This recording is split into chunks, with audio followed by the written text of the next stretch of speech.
So, share ko sa inyo itong product na to galing sa Orico. This one's called Minisnap Portable SSD. This is a unique SSD, no? Hindi lang siya standalone SSD. It's a 2-in-1. Papakita ko sa inyo mamaya-maya.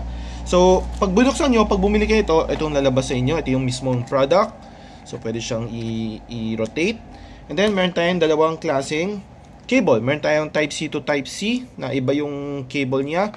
Meron din tayo ng Type-C to USB 3. Or pag tinanggal mo to, pwede din siya maging Type-C to Type-C. And then, meron ka ding magnet na ilalagay mo siya sa phone mo. Para dumikit siya, para siyang mag-safe. So, paano to naging 2-in-1? Mapapansin mo, meron tayong suction cups dito. Ayan. So, ito, nilalagay natin to sa table. And then, here sa kabila, dito natin nilalagay yung phone natin. Kung meron kayong magnetic na sticker, nilalagay mo yan doon, which is provided na sa loob.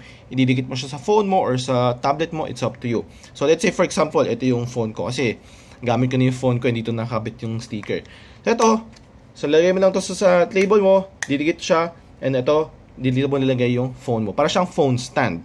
Now, what if mahaba yung phone mo or malaki yung phone mo? That's fine.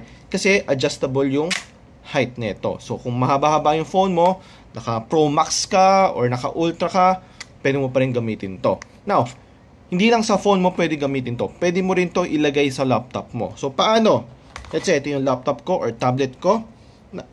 Ang gagawin ko, itong suction cup, let's say, ididikit ko siya dito. Ayan.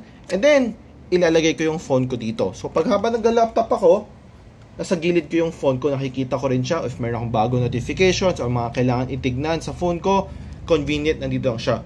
Or maybe meron kang kailangan i-transfer from your phone to your laptop or to your tablet. So, convenient lang din. Kakabit mo lang yan. So, habang nag-browse ka or nag-gaming ka, nagka-transfer yung files mo from your phone to your laptop. So, ang price na ito, nagdidepende sa storage mo. Meron na lang 512GB, 1TB, 2TB. So, syempre, mas malakas yung storage mo, mas mahal. But I think nasa around 2,500 or 3,000, between 3,000 to 5,000 pesos. Hindi siya ganun kamahal. Hindi siya ganun kamura. But iisipin mo, SSD siya, so mabilis ang pag-transfer speed mo, mabilis din yung cables nila. And kung naghahanap ka ng USB talaga, no? Magbibili ka ng 1TB na USB, which might cost around 1,000, 2,000 din, almost 2,000, depende sa brand. So might as well bumili ka lang nito kasi ito, pag bumili ka nito, 2-in-1 na. Pwede mo na rin siyang gawing phone stand. So, lilive ko na lang tong product link na to sa yellow basket dito sa lower left. If wala, check na lang sa ibang app. For sure, meron yan. Or sa official website ng Orico.